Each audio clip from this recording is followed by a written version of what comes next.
ನಮಸ್ಕಾರ. ಇದು Naren 3-phase digital control starter model DOLDS with daily timer and PFR. So ಇದು ಒಂದು ಕಂಪ್ಲೀಟ್ ಪ್ಯಾಕೇಜ್ ಆಗಿ ಸಿಗುತ್ತೆ ನಿಮಗೆ. So daily timer and PFR ಅನ್ನೋದು ಏನು ಅಂತ ಹೇಳಿದ್ರೆ ಕ್ಲಾಕ್ ಬೇಸ್ಡ್ ಟೈಮರ್ ಇದು. ಸೊ ಇದರೊಳಗಡೆ ಬಿಲ್ಟಿನ್ ಕ್ಲಾಕ್ ಇರುತ್ತೆ. ಸೊ ನಿಮ್ಮ ಯಾವ್ದಾದ್ರು ಅಪ್ಲಿಕೇಶನ್ಗೆ ನಿಮಗೆ ಇದೇ ಟೈಮ್ಗೆ ಮೋಟರ್ ಆನ್ ಆಗಬೇಕು ಪ್ರತಿದಿನ ಅಂತ ಇದ್ದರೆ ಆವಾಗ ನೀವು ಡೈಲಿ ಟೈಮರ್ನ ಯೂಸ್ ಮಾಡ್ತೀರಾ. ಸೊ ಇದರಲ್ಲಿ 8 ಡಿಫ್ರೆಂಟ್ ಟೈಮ್ ಸೆಟ್ ಮಾಡ್ಬೋದು ಒಂದು ದಿನದಲ್ಲಿ. ಒಂದು ಉದಾಹರಣೆ ಕೊಡೋದಾದರೆ ದಿನ ಬೆಳಗ್ಗೆ 9 ಗಂಟೆಗೆ ಮೋಟರ್ ಆನ್ ಆಗಬೇಕು, 9ರಿಂದ 9:30. ಅದೇ ರೀತಿ ಒಂದು 11ರಿಂದ 11:30 ಆ ಥರ ಬೇರೆ ಬೇರೆ ಟೈಮ್ನಲ್ಲಿ ಇದೇ ಟೈಮ್ಗೆ ದಿನ ಮೋಟರ್ ಆನ್ ಆಗಬೇಕು ಅಂತ ನಿಮ್ಮದು ರಿಕ್ವೈರ್ಮೆಂಟ್ ಇದ್ದಲ್ಲಿ ಈ ಡೈಲಿ ಟೈಮರ್ನ ಯೂಸ್ ಮಾಡಬೇಕಾಗತ್ತೆ. ಸೊ ಈ ಡೈಲಿ ಟೈಮರಲ್ಲಿ ನಾನು ಹೇಳ್ದಂಗೆ ನಿಮಗೆ 8 ಡಿಫ್ರೆಂಟ್ ಟೈಮ್ ಇಡ್ಬೋದು. ಸೊ 8 ಬೇರೆ ಬೇರೆ ಟೈಮ್ನಲ್ಲಿ ನೀವು ಸೆಟ್ ಮಾಡ್ಬೋದು. ನಿಮಗೆ ಬರೀ 1-2 ಟೈಮ್ನಲ್ಲಿ ಮಾತ್ರ ಬೇಕು ಅಂದರೆ ಬರೀ 2 ಟೈಮ್ ಕೂಡ ಸೇವ್ ಮಾಡ್ಬೋದಾಗುತ್ತೆ. ಸೊ ಅದು ಈ ಡೈಲಿ ಟೈಮರ್ದು ಇಂಪಾರ್ಟೆನ್ಸು. ಅದಾದಮೇಲೆ ನಮ್ಮದು ಡಿಜಿಟಲ್ ಸ್ಟಾರ್ಟರ್ ಬಂದಾಗ ಈ ಡಿಜಿಟಲ್ ಸ್ಟಾರ್ಟರ್ನಲ್ಲಿ ನಿಮಗೆ ಮೋಟ್ರ್ ಸೇಫ್ಟಿ ಫೀಚರ್ಸ್ ಇರುತ್ತೆ. ಅಂದರೆ ಇದರಲ್ಲಿ ನಿಮಗೆ ಓವರ್ಲೋಡ್ ಪ್ರೊಟೆಕ್ಷನ್ ಇರುತ್ತೆ, ನೀರಿಲ್ಲದೆ ಮೋಟ್ರ್ ಓಡಿದಾಗ ಡ್ರೈ ರನ್ ಪ್ರೊಟೆಕ್ಷನ್ ಇರುತ್ತೆ, ಮೋಟ್ರ್ ಆಫ್ ಆಗುತ್ತೆ. ಅದೇ ರೀತಿ ಕರೆಂಟ್ ಸೆನ್ಸಿಂಗ್ ಪ್ರಿವೆಂಟರ್ ಇರುತ್ತೆ. ಸೊ ಮೋಟ್ರ್ ಕೇಬಲ್ ಕಟ್ ಆಗಲಿ, ಇನ್ಕಮಿಂಗ್ನಲ್ಲಿ ಒಂದು ಫ್ಯೂಸ್ ಬರದೇ ಇರಲಿ, ಅವಾಗ ಮೋಟ್ರ್ ಆಫ್ ಆಗುತ್ತೆ. ಜೊತೆಗೆ ನಿಮಗೆ 3 ಲೈನ್ನಲ್ಲಿ ಕರೆಂಟ್ ತೋರಿಸುತ್ತೆ. ಸೊ 3-phase ಡಿಜಿಟಲ್ ಆ್ಯಮೀಟರ್ ಇರುತ್ತೆ. So 2-phase incoming digital volt meter ತೋರಿಸುತ್ತೆ. ಅದಾದಮೇಲೆ ಎಲ್ಲದಕ್ಕಿಂತ ಮುಖ್ಯವಾಗಿ ನಿಮ್ಗೊಂದು LCD ಡಿಸ್ಪ್ಲೇ ಇರುತ್ತೆ. ಸೊ ಮೋಟರ್ ಆಫ್ ಆದಾಗ ಯಾವ ಕಾರಣಕ್ಕೆ ಮೋಟ್ರ್ ಆಫ್ ಆಯಿತು ಮತ್ತು ಮೋಟರ್ ಆಫ್ ಆದಾಗ ಎಷ್ಟು ಕರೆಂಟ್ ತೊಗೊಂಡು ಆಫ್ ಆಯಿತು ಅದಷ್ಟು ಇನ್ಫಾರ್ಮೇಷನ್ ಕೊಡೋದ್ರಿಂದ ಪ್ರಾಬ್ಲಮ್ ಎಲ್ಲಾಗಿದೆ ಅಂತ ಡಯಾಗ್ನೈಸ್ ಮಾಡೋದು ಭಾಳ ಸಿಂಪಲ್ ಆಗುತ್ತೆ. ಅದಾದಮೇಲೆ ಬೇಗ ರೆಕ್ಟಿಫೈ ಕೂಡ ಮಾಡಿಕೊಡ್ಬೋದು. ಸೊ ಈ Naren 3-phase digital control starter DOLDS ಮತ್ತು ಡೈಲಿ ಟೈಮರ್ ಇದಿಷ್ಟನ್ನು ವೈರಿಂಗ್ ಮಾಡಿ ಒಂದು ಕಂಪ್ಲೀಟ್ ಪ್ಯಾಕೇಜ್ ಆಗಿ ಸಿಗುತ್ತೆ ಈ ಪ್ರಾಡಕ್ಟ್ ನೀವು ಚೂಸ್ ಮಾಡಿದ್ರೆ. ಸೊ ಸಪೋಸ್ ಯಾವಾಗಾದರೂ ನೀವು ಡೈಲಿ ಟೈಮರಲ್ಲಿ ಟೈಮ್ ಸೆಟ್ ಮಾಡಿರ್ತೀರಾ, ಯಾವಾಗಾದರೂ ನಿಮಗೆ ಟೈಮ್ ಬೇಕಾಗಿರಲ್ಲ, ಸೊ ಡೈಲಿ ಟೈಮರ್ ಬದಲು ಮ್ಯಾನ್ಯಲಾಗಿ ಆಪ್ರೇಟ್ ಮಾಡಬೇಕು ಅಂತ ಡಿಸೈಡ್ ಮಾಡ್ತೀರಾ. ಸೊ ಆ ಥರ ಸಂದರ್ಭದಲ್ಲಿ ನೀವು ಡೈಲಿ ಟೈಮರ್ನ ಮಾತ್ರ ಸ್ವಿಚ್ ಆಫ್ ಮಾಡಿ ರೆಗ್ಯುಲರ್ ಸ್ಟಾರ್ಟರ್ ಥರ ಇದನ್ನು ಕೂಡ ಯೂಸ್ ಮಾಡ್ಕೊಳ್ಬೋದು. ಸೊ ಇದೆಲ್ಲ ಫೀಚರ್ಸು ಇದರಲ್ಲಿರುತ್ತೆ. ಸೊ ಈಗ ಸ್ಟಾರ್ಟರ್ ಓಪನ್ ಮಾಡಿ ಸ್ಟಾರ್ಟರ್ ಒಳಗಡೆ ಯಾವ ರೀತಿ ಕಾಣುತ್ತೆ ಅಂತ ನೋಡೋಣ. ಸೊ ಸ್ಟಾರ್ಟರ್ ಮೇಲೆ ನಿಮಗೆ 3-phase ಇಂಡಿಕೇಟರ್ಸ್ ಇರುತ್ತೆ, ಜೊತೆಗೆ ನಿಮ್ಗೆ on and off push buttons ಇರುತ್ತೆ. ಒಳಗಡೆ ನಿಮಗೆ ಇದು BCH ವೆರೈಟಿ ಆಗಿರೋದ್ರಿಂದ BCH ಕಾಂಟ್ಯಾಕ್ಟರ್ ಹಾಕಿರ್ತೀವಿ. ಇದರಲ್ಲೇ ನಿಮಗೆ ಇನ್ನೂ ಹೆವಿಯರ್ ಕಾಂಟ್ಯಾಕ್ಟರ್ ಬರುತ್ತೆ, industrial grade LNT MU series contactors. ಅದು ಬೇಕಿದ್ರೆ ಅದನ್ನು ಕೂಡ ಹಾಕಿರ್ತೀವಿ. ಸೊ ನೀವು ಚೂಸ್ ಮಾಡ್ಬೋದು ನಿಮ್ಗೆ ಯಾವ ವೆರೈಟಿ ಕಾಂಟ್ಯಾಕ್ಟರ್ ಬೇಕು ಅಂತ. ಅದ್ರ ಜೊತೆಗೆ MPR ಅಂತ ಇರುತ್ತೆ, ಇದು main part of the starter. So ಇದು MPRನಲ್ಲೇ ನಿಮ್ಗೆ ಪ್ರತಿಯೊಂದು ಪ್ರೊಟೆಕ್ಷನ್ ಕೂಡ ಸಿಗುವಂಥದ್ದು.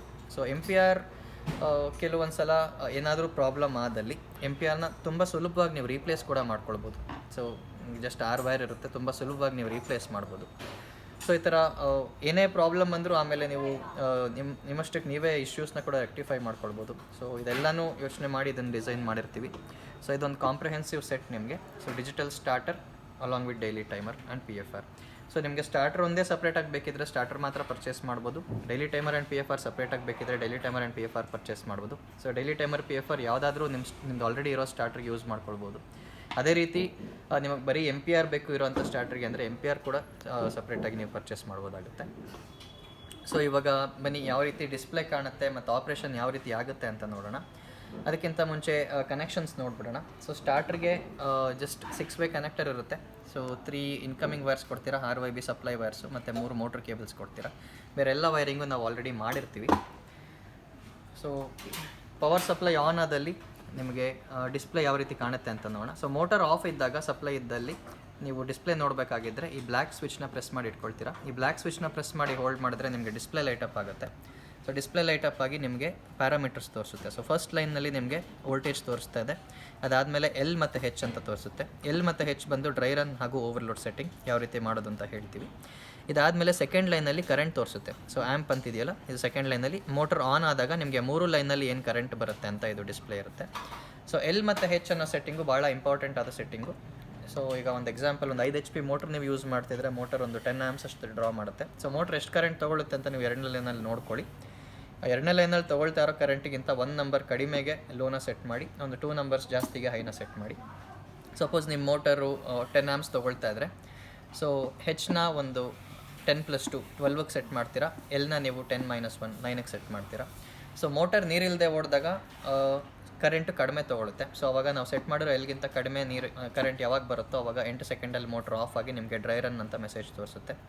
ಅದೇ ರೀತಿ ಮೋಟರ್ ಜಾಮ್ ಆಗಿ ಏನಾದ್ರು ಬೇರೆ ಪ್ರಾಬ್ಲಮ್ ಆದಾಗ ಮೋಟ್ರ್ ಅದಕ್ಕೆ ಬೇಕಾಗಿರೋದಕ್ಕಿಂತ ಜಾಸ್ತಿ ಕರೆಂಟ್ ತೊಗೊಳುತ್ತೆ. ನಾವು ಒಂದು 2 ನಂಬರ್ ಜಾಸ್ತಿಗೆ ಸೆಟ್ ಮಾಡಿರ್ತೀವಿ ರೇಂಜು, ಅದಕ್ಕಿಂತ ಮೇಲೆ ಹೋದಾಗ ಯಾವುದೇ ಕಾರಣಕ್ಕೆ ಒಂದು 12 ಸೆಕೆಂಡಲ್ಲಿ ಮೋಟರ್ ಟ್ರಿಪ್ ಆಗುತ್ತೆ. ಟ್ರಿಪ್ ಆಗಿ ಓವರ್ಲೋಡ್ ಅಂತ ಮೆಸೇಜ್ ತೋರಿಸುತ್ತೆ, ಮತ್ತು ಓವರ್ಲೋಡ್ ಆದಾಗ ಎಷ್ಟು ಕರೆಂಟ್ ತೊಗೊಳ್ತು ಅಂತ ಕೂಡ ತೋರಿಸುತ್ತೆ. ಅದೇ ರೀತಿ ಮೋಟರ್ ಕೇಬಲ್ ಕಟ್ ಆದಾಗ ಸಿಂಗಲ್ ಫೇಸ್ ಅಂತ ಟ್ರಿಪ್ ಆಗುತ್ತೆ. ಸೊ ಈ ಸೆಟ್ಟಿಂಗ್ಸ್ ಯಾವ ರೀತಿ ಮಾಡೋದು ಅಂತ ನೋಡ್ಬೋಣ LH ಅನ್ನೋದು. ಸೊ ನೀವು MPRನಲ್ಲಿ ಡಿಸ್ಪ್ಲೇ ಕೆಳಗಡೆ 2 ನಾಬ್ ಕೊಟ್ಟಿರ್ತೀವಿ, ಡೋರ್ ಓಪನ್ ಮಾಡಿದ್ರೆ ಕಾಣುತ್ತೆ. ಒಂದು ಬ್ಲೂ ಕಲರ್ ನಾಬು, ಒಂದು ಗ್ರೀನ್ ಕಲರ್ ನಾಬ್ ಆಗಿರುತ್ತೆ. ಸೊ ಈ ಡಿಸ್ಪ್ಲೇನ ಬಟನ್ನ ಸ್ವಿಚ್ನ ಪ್ರೆಸ್ ಮಾಡಿ ಇಟ್ಕೊಂಡಾಗ ನಿಮಗೆ ಡಿಸ್ಪ್ಲೇ ಲೈಟಪ್ ಆಗುತ್ತೆ. ಹೆಚ್ ಸೆಟ್ಟಿಂಗ್ ಮಾಡಬೇಕಾಗಿದ್ದಲ್ಲಿ ನೀವು ಗ್ರೀನ್ ಕಲರ್ ನಾಬ್ ಮೇಲೆ ಟೆಸ್ಟರ್ನ ಪ್ಲೇಸ್ ಮಾಡಿ ಎಡಗಡೆ ರೊಟೇಟ್ ಮಾಡಿದ್ರೆ H ನಂಬರ್ ಕಡಿಮೆ ಆಗುತ್ತೆ, ಬಲಗಡೆ ರೊಟೇಟ್ ಮಾಡಿದ್ರೆ H ನಂಬರ್ ಜಾಸ್ತಿ ಆಗುತ್ತೆ. ಅದೇ ರೀತಿ ಬ್ಲೂ ಕಲರ್ ನಾಬ್ ಮೇಲೆ ಪ್ಲೇಸ್ ಮಾಡಿ ರೈಟಿಗೆ ರೊಟೇಟ್ ಮಾಡಿದ್ರೆ L ನಂಬರ್ ಜಾಸ್ತಿ ಆಗುತ್ತೆ. Lನ ಕಡಿಮೆ ಮಾಡಬೇಕಾಗಿದ್ರೆ ಅದೇ ನಾಬ್ನ ಎಡಗಡೆಗೆ ರೊಟೇಟ್ ಮಾಡ್ತೀರಾ. ಸೊ ನೀವು ಯಾವ್ದು ಬೇಕೋ ಆ ನಂಬರ್ಗೆ ಇದನ್ನು ಸೆಟ್ ಮಾಡಿ ಒಂದು ಸರ್ತಿ ಸೆಟ್ ಮಾಡಿ ಬಿಟ್ಟರೆ ಸಾಕು. ಸೊ 10 amps ತೊಗೊಳ್ತಿದ್ರೆ ನಾನು ಅವಾಗಲೇ ಹೇಳ್ದಂಗೆ Hನ 12 ಸೆಟ್ ಮಾಡಬೇಕಾಗುತ್ತೆ. ಸೊ Hನ 12 ಸೆಟ್ ಮಾಡೋಕ್ಕೆ ಸೊ ಇದನ್ನು 12 ಬರೋವರೆಗೂ ವೆಯ್ಟ್ ಮಾಡಿ ಈ ರೀತಿ. ಓಕೆ, ಅದೇ ರೀತಿ Lನ ಸೆಟ್ ಮಾಡಬೇಕಾದ್ರೆ ಒಂದು 10 ತೊಗೊಂಡ್ರೆ -1 9ಗೆ ಸೆಟ್ ಮಾಡಬೇಕಾಗುತ್ತೆ. ಸೊ Lನ ನಾವು 9ಗೆ ಸೆಟ್ ಮಾಡ್ಬೋದು. ಇದು ಫಸ್ಟ್ ಟೈಮ್ ಮಾತ್ರ ಇನಿಷಿಯಲಿ ನೀವು ಸೆಟಪ್ ಮಾಡಬೇಕಂದ್ರೆ ಸೆಟ್ಟಿಂಗ್ ಮಾಡಬೇಕಾಗಿರೋಂಥದ್ದು. ಆಮೇಲೆ ಈ ಸೆಟ್ಟಿಂಗ್ನ ನೀವು ಟಚೇ ಮಾಡಲಿಲ್ಲ ಅಂದರೆ ಆಯಿತು. ಓಕೆ, ಸೊ ಇದು ನಮ್ಮ ಸ್ಟಾರ್ಟರ್ದು ಓವರ್ವ್ಯೂ ಆಗಿರುತ್ತೆ. ಇದಾದಮೇಲೆ ಇವಾಗ ಡೈಲಿ ಟೈಮರ್ ಸೆಟ್ಟಿಂಗ್ಸ್ ಯಾವ ರೀತಿ ಮಾಡೋದು ಅಂತ ನೋಡೋಣ. ಸೊ ಡೈಲಿ ಟೈಮರ್ ನಾನು ಅವಾಗಲೇ ಹೇಳ್ದಂಗೆ ಇದೇ ಟೈಮ್ನಲ್ಲಿ ನಿಮ್ಮ ಮೋಟ್ರ್ ಆನ್ ಆಗಬೇಕು ಅಂದರೆ ಡೈಲಿ ಟೈಮರ್ನ ಯೂಸ್ ಮಾಡ್ಬೋದು. ಸೊ ಡೈಲಿ ಟೈಮರ್ನ ಆನ್ ಮಾಡಬೇಕಾಗಿದ್ದಲ್ಲಿ ಹಿಂಗೆ ರೈಟ್ ಸೈಡಲ್ಲಿ ಆನ್ ಆಫ್ಸ್ ಬಟನ್ ಕೊಟ್ಟಿರ್ತೀವಿ. ಈ ಸ್ವಿಚ್ನ ಆನ್ ಮಾಡಿದ ತಕ್ಷಣ ಡೈಲಿ ಟೈಮರ್ ಆನ್ ಆಗುತ್ತೆ.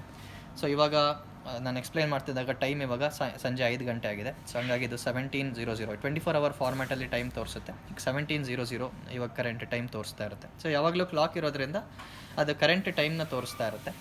ಸೊ ನೀವು ಇವಾಗ ಇದೇ ಟೈಮಿಗೆ ಮೋಟ್ರ್ ಆನ್ ಆಗಬೇಕು ಅಂದಲ್ಲಿ ನೀವು ಸೆಟ್ಟಿಂಗ್ ಮಾಡ್ಕೊಳ್ಬೋದು. ಇವಾಗ ನಾವು 5:02ಕ್ಕೆ ಆನ್ ಆಗೋ ಥರ ಒಂದು ಟೆಸ್ಟ್ ಮಾಡೋಣ, ನೋಡೋಣ. ಸೊ ಅದಕ್ಕಿಂತ ಮುಂಚೆ ನೀವು ಹಳೇದು ನಾನು 8 ಬೇರೆ ಬೇರೆ ಟೈಮ್ ಇಡ್ಬೋದು ಅಂತ ಹೇಳಿದ್ನಲ್ಲ, ಹಳೇದಾಗಿ ಪ್ರೀವಿಯಸ್ಲಿ ಸೆಟ್ ಟೈಮ್ ಎಲ್ಲದನ್ನು ಕ್ಲಿಯರ್ ಮಾಡ್ಕೊಂಡ್ಬಿಡ್ಬೇಕಾಗುತ್ತೆ ಫಸ್ಟ್. ಸೊ ಫಸ್ಟ್ ಟೈಮ್ ನೀವು ತೊಗೊಂಡಾಗ ಸೆಂಟ್ರ್ ಬಟನ್ನ ಪ್ರೆಸ್ ಮಾಡಿ ಹೋಲ್ಡ್ ಮಾಡಬೇಕು. ಒಂದು 10 ಸೆಕೆಂಡ್ ಪ್ರೆಸ್ ಮಾಡಿ ಹೋಲ್ಡ್ ಮಾಡಿದಾಗ ಎಂಡ್ ಅಂತ ಬರುತ್ತೆ, ಅಲ್ಲಿವರೆಗೂ ಹೋಲ್ಡ್ ಮಾಡಬೇಕಾಗುತ್ತೆ. ಇದನ್ನು ಮಾಡಿದಾಗ ನಿಮ್ಗೆ ಹಳೆ ಸೆಟ್ ಆಗಿರೋ ಟೈಮ್ ಎಲ್ಲ ಕ್ಲಿಯರ್ ಆಗುತ್ತೆ. ಸೊ ಪ್ರೆಸ್ ಮಾಡಿ ಹೋಲ್ಡ್ ಮಾಡ್ತಾ ಇದ್ದೀನಿ, ಎಂಡ್ ಅಂತ ಬಂತು. ಸೊ ಎಂಡ್ ಅಂತ ಬಂದಾಗ ನಾನು ಹಳೇದಾಗಿ ಮುಂಚೆ ಸೆಟ್ ಮಾಡಿರೋಂಥ ಟೈಮು ಅಷ್ಟು ಟೈಮ್ ಕ್ಲಿಯರ್ ಆಗುತ್ತೆ. ಸೊ ಹೊಸದಾಗಿ ಇವಾಗ ಟೈಮ್ನ ನಾವು ಸೆಟ್ ಮಾಡಬೇಕಾಗತ್ತೆ. ಸೊ ಇವಾಗ ನಾವು 5:03ಕ್ಕೆ ಮೋಟ್ರ್ ಆನ್ ಮಾಡೋ ಥರ ಸೆಟ್ ಮಾಡೋಣ. ಸೊ 5:01 ಇದೆ ಈಗ ಟೈಮು. ಸೊ ಆನ್ ಮಾಡೋಕ್ಕೆ 17:03ಗೆ ಸೆಟ್ ಮಾಡಬೇಕಾಗುತ್ತೆ ಆನ್ 1. ಸೊ 17:03ಗೆ ಆನ್ ಆಗಿ ಎಷ್ಟೊತ್ತಿಗೆ ಆಫ್ ಆಗಬೇಕು, 17:04ಗೆ ಆಫ್ ಆಗೋ ಥರ ಸೆಟ್ ಮಾಡೋಣ. ಸೊ ಅದನ್ನು ಸೆಟ್ ಮಾಡಬೇಕಾದ್ರೆ ಸೆಟ್ ಬಟನ್ನ ಒಂದ್ಸಲಿ ಪ್ರೆಸ್ ಮಾಡಿಬಿಡಿ, ಆನ್ 1 ಅಂತ ಬರುತ್ತೆ. ಆನ್ 1 ಅಂದರೆ ಎಷ್ಟೊತ್ತಿಗೆ ಮೋಟರ್ ಆನ್ ಆಗಬೇಕು. ಈ ಟೈಮ್ನ ಹೆಚ್ಚು ಕಡಿಮೆ ಮಾಡೋಕ್ಕೆ ರೈಟ್ ಟು ಲೆಫ್ಟ್ ನಾಬ್ನ ಯೂಸ್ ಮಾಡ್ತೀರಾ. ಅಂದರೆ ರೈಟಲ್ಲಿರೋದು ಪ್ರೆಸ್ ಮಾಡಿದ್ರೆ ನಂಬರ್ ಜಾಸ್ತಿ ಆಗುತ್ತೆ. ಸೊ ಇದಾಗೇನು 24 ಅವರ್ ಫಾರ್ಮ್ಯಾಟು. ಸೊ ನಾನು ಪ್ರೆಸ್ ಮಾಡಿ ಹೋಲ್ಡ್ ಮಾಡಿದ್ರೆ ನಂಬರ್ಸ್ ಬೇಗ ಹೋಗುತ್ತೆ ಮುಂದೆ. ಸೊ ನಮ್ಮ 17:04ಗೆ ಮಾಡಬೇಕು ಈಗ.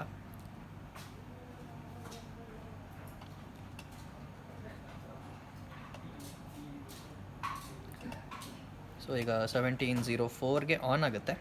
ಸೆಟ್ ಬಟನ್ ಪ್ರೆಸ್ ಮಾಡ್ತೀನಿ, ಆಫ್ 1 ಆನ್ ಆಗಿ ಎಷ್ಟೊತ್ತಿಗೆ ಆಫ್ ಆಗಬೇಕು, 17:05ಗೆ ಆಫ್ ಆಗಬೇಕು. ಸೊ ನಾನು ಪ್ರೆಸ್ ಮಾಡಿ ಹೋಲ್ಡ್ ಮಾಡ್ತೀನಿ. ಸೊ 17:05ಗೆ ಸೆಕೆಂಡ್ ಟೈಮ್ನ ಸೆಟ್ ಮಾಡ್ತೀನಿ.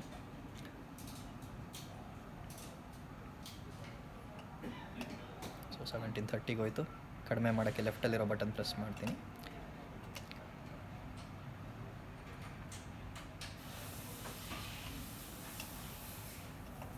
ಸೊ 17:05ಗೆ ಆಫ್ ಆಗಬೇಕಾಗತ್ತಿದು. ಓಕೆ, ಸೆಟ್ ಬಟನ್ ಮತ್ತೆ ಪ್ರೆಸ್ ಮಾಡಿದೆ. ಸೊ 17:04ಗೆ ಆನ್ ಆಗಿ 17:05ಗೆ ಆಫ್ ಆಗುತ್ತೆ. ಸೊ ನಾನು ಒಂದೇ ಟೈಮ್ ಸಾಕು ಅಂತಂದರೆ ನಾನು ವೆಯ್ಟ್ ಮಾಡ್ತೀನಿ. ಎಂಡ್ ಅಂತ ಬರ್ತಾ ಇದ್ದಂಗೆ ಒಂದೇ ಟೈಮ್ ಮಾತ್ರ ಸೆಟ್ ಆಗಿರುತ್ತೆ.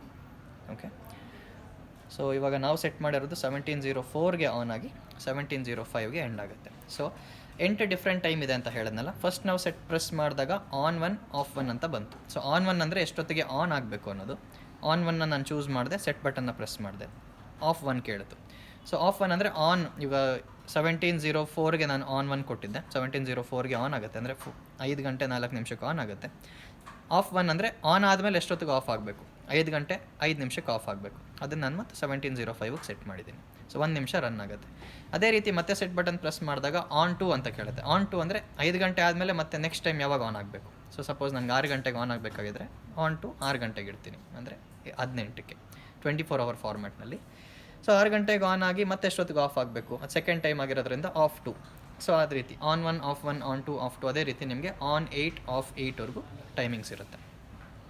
ಸೊ ನಿಮ್ಗೆ ಬರೀ 2 ಟೈಮು 3 ಟೈಮ್ ಸಾಕು ಅಂತ ಹೇಳಿದ್ರೆ ಬರೀ 3 ಟೈಮ್ ಮಾತ್ರ ಸೇವ್ ಮಾಡ್ಕೊಳ್ಬೋದು.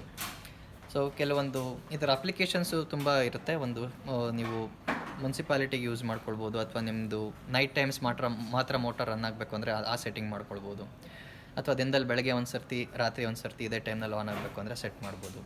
ಸೊ ನೀವು ಸೆಟ್ ಮಾಡಿರೋ ಟೈಮಲ್ಲಿ ಪವರ್ ಇದ್ದರೆ ಮೋಟ್ರ್ ಆನ್ ಆಗುತ್ತೆ, ಪವರ್ ಇಲ್ಲ ಅಂದರೆ ಮೋಟ್ರ್ ಆನ್ ಆಗುತ್ತೆ. ನೋಡಿ 17:04ಗೆ ಆನ್ ಆಯಿತು, ಅಂದರೆ 5 ಗಂಟೆ 4 ನಿಮಿಷ ಸಂಜೆ. ಸೊ 17:04ಗೆ ಮೋಟರ್ ಆನ್ ಆಯಿತು. ಓಕೆ, ಸೊ ಮೋಟರ್ ಆನ್ ಆಗ್ತಿದ್ದಂಗೆ ನಿಮಗೆ 1 ನಿಮಿಷವರೆಗೂ ಆನ್ ಇರೋ ಥರ ಸೆಟ್ ಮಾಡಿದ್ದೀವಿ. ಸೊ 17:05ಗೆ ಮೋಟರ್ ಆಫ್ ಆಗುತ್ತೆ. ಸೊ 1 ನಿಮಿಷವರೆಗೂ ಓಡುತ್ತೆ. ಸೊ ಈ ರೀತಿ. ಸೊ ಇದರ ಅಪ್ಲಿಕೇಶನ್ಸ್ ತುಂಬ ಇರುತ್ತೆ. ಸೊ ಪ್ರತಿದಿನ ನಮ್ಗೆ ಇದೇ ಟೈಮ್ನಲ್ಲಿ ಮೋಟ್ರ್ ಆನ್ ಆಗಬೇಕು ಅಂತಿರೋ ಅಪ್ಲಿಕೇಶನ್ಗಳಿಗೆ ಎಲ್ಲ ಅಪ್ಲಿಕೇಶನ್ಗೂ ಇದನ್ನು ಯೂಸ್ ಮಾಡ್ಬೋದು. ಸೊ ಎಷ್ಟೊಂದು ಕಡೆ ಮೋಟರಲ್ಲಿ ನೀರು ಇಲ್ಲದೆ ಇರೋದ್ರಿಂದ ನೈಟ್ ಟೈಮ್ಸ್ ಓಡಿಸ್ಬೇಕು ಅಥವಾ ಅರ್ಲಿ ಮಾರ್ನಿಂಗ್ ಟೈಮ್ಸ್ ಓಡಿಸ್ಬೇಕು ಅಂತಿರ್ತಾರೆ. ಸೊ ಅದು ನೀವು ಅರ್ಲಿ ಮಾರ್ನಿಂಗ್ ಟೈಮ್ ಸೆಟ್ ಮಾಡಿದರೆ ಆ ಟೈಮ್ಗೆ ಅದಷ್ಟಕ್ಕೆ ಅದೇ ಮೋಟರ್ ಆನ್ ಆಗುತ್ತೆ, ಆಫ್ ಆಗುತ್ತೆ. ಆ್ಯಂಡ್ ಇದು ಡೈಲಿ ಟೈಮರು ನಿಮಗೆ ಪ್ರತಿಯೊಂದು ಸ್ಟಾರ್ಟರ್ಗೂ ಸಿಗೋದ್ರಿಂದ ನೀವು ಯಾವ ಸ್ಟಾರ್ಟರ್ಗಾದರೂ ಇದನ್ನು ಜೋಡಿಸ್ಕೊಳ್ಬೋದು. ಸೊ ಇಲ್ಲ ಫುಲ್ ಸೆಟ್ಟೇ ಬೇಕಾದ್ರೆ ನಾವು ಫುಲ್ ಪ್ಯಾಕೇಜ್ ಥರ ನಿಮಗೆ ಕೊಡ್ತೀವಿ. ಈಗ 1 ನಿಮಿಷಕ್ಕೆ ಮೋಟ್ರ್ ಆಫ್ ಆಗಬೇಕು. ಸೊ 17:04ಗೆ ಆನ್ ಆಯಿತು. ಸೊ 17:05ಗೆ ಆಫ್ ಆಗಬೇಕು. ಸೊ 17:05 ಬರ್ತಿದ್ದಾಗೇ ಆಫ್ ಆಗುತ್ತೆ. ಸೊ ಇನ್ನೊಂದು ಅಡ್ವಾಂಟೇಜ್ ಏನು ಅಂತ ಹೇಳಿದ್ರೆ ನಿಮಗೆ ಇದರ ಮೇಲ್ಗಡೆ ಅದಕ್ಕಿಂತ ಮುಂಚೆ 17:05 ಆಯಿತು ಅಂದರೆ 5 ಗಂಟೆ 5 ನಿಮಿಷ ಆಯಿತು. ಸೊ ಮೋಟ್ರ್ ಆಫ್ ಆಯಿತು.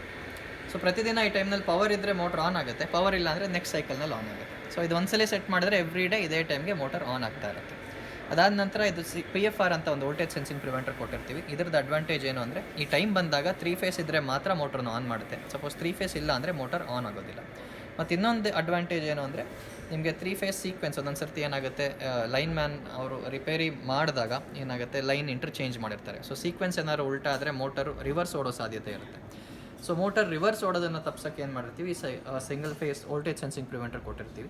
ಸೊ ಮೋಟರ್ ಏನಾದ್ರು ರಿವರ್ಸ್ ಓಡಿದಾಗ ಇದು ರಿವರ್ಸ್ ಓಡೋದಕ್ಕಿಂತ ಮುಂಚೆ ಸೀಕ್ವೆನ್ಸ್ ಉಲ್ಟಾಗಿದ್ರೆ ಸಾಕು, ಇದು ಲೈಟ್ ನೀವು ಪ್ರಿವೆಂಟರ್ ಆನ್ ಅನ್ನೋ ಲೈಟ್ ಇದೆಯಲ್ಲ ಆ ಲೈಟ್ ಬ್ಲಿಂಕ್ ಆಗುತ್ತೆ. ಅದು ಬ್ಲಿಂಕ್ ಆದರೆ ನಿಮ್ಗೆ ಲೈನ್ ಉಲ್ಟಾಗಿದೆ ಅಂತ ಹೇಳಿ ಸೊ ಲೈನ್ನ ಮತ್ತೆ ಸೀದಾ ಮಾಡ್ಕೊಂಡು ಓಡಿಸ್ಬೋದು. ಸೊ ದಟ್ ನಿಮಗೆ ಮೋಟರ್ ರಿವರ್ಸ್ ಓಡ್ತಿದೆಯಾ ಅನ್ನೋದು ಕೂಡ ನಿಮಗೆ ಒಂದು ಅಂದಾಜು ಸಿಗುತ್ತೆ. ಫಸ್ಟ್ ಟೈಮ್ ಓಡಿದಾಗ ನೀವು ಸೀಕ್ವೆನ್ಸ್ ಸೆಟ್ ಮಾಡಿ ಇಟ್ಟರೆ ಸೊ ನೆಕ್ಸ್ಟ್ ಟೈಮಿಂದ ಸೀಕ್ವೆನ್ಸ್ ಏನಾದ್ರು ಬದಲಾದರೆ ನಿಮಗೆ ಲೈಟು ಬ್ಲಿಂಕ್ ಆಗ್ತಾ ಇರುತ್ತೆ. ಸೊ ವಿಡಿಯೋ ಕ್ಲಿಯರ್ ಆಗಿದೆ ಅಂತ ಅಂದ್ಕೊಳ್ತೀನಿ. ಮತ್ತೇನಾದ್ರು ಡೌಟ್ಸ್ ಇರೋ ನಮ್ಮನ್ನ ಕಾಂಟ್ಯಾಕ್ಟ್ ಮಾಡಿ. ಮತ್ತು ಅಗೇನ್ ನಿಮ್ಮ ಪ್ರೀವಿಯಸ್ ಟೈಮ್ಸ್ ಎಲ್ಲ 0 ಮಾಡಬೇಕಾಗಿದ್ರೆ ಸೆಟ್ ಬಟನ್ನ ಪ್ರೆಸ್ ಮಾಡಿ ಲಾಂಗ್ ಹೋಲ್ಡ್ ಮಾಡಬೇಕಾಗುತ್ತೆ. ಓಕೆ, ಸೊ ಏನಾದ್ರು ಡೌಟ್ಸ್ ಇದ್ರೆ ನಮ್ಮನ್ನ ಕಾಂಟ್ಯಾಕ್ಟ್ ಮಾಡಿ. ನಮ್ಮ ಕಾಂಟ್ಯಾಕ್ಟ್ ನಂಬರ್ 9972243774. ಮತ್ತೆ ಹೇಳ್ತೀನಿ 9972243774. ಆಗ ನಮ್ಮ ವೆಬ್ಸೈಟ್ನ ನೀವು ಬ್ರೌಸ್ ಮಾಡ್ಬೋದು. ನಮ್ಮ ವೆಬ್ಸೈಟ್ ಅಡ್ರೆಸ್ ಬಂದು www.narenelectrics.in. ನಮ್ಮದು ಪ್ರತಿಯೊಂದು ಪ್ರಾಡಕ್ಟು ನಮ್ಮ ವೆಬ್ಸೈಟ್ನಲ್ಲಿ ಲಿಸ್ಟ್ ಆಗಿರುತ್ತೆ. Thanks for watching this video.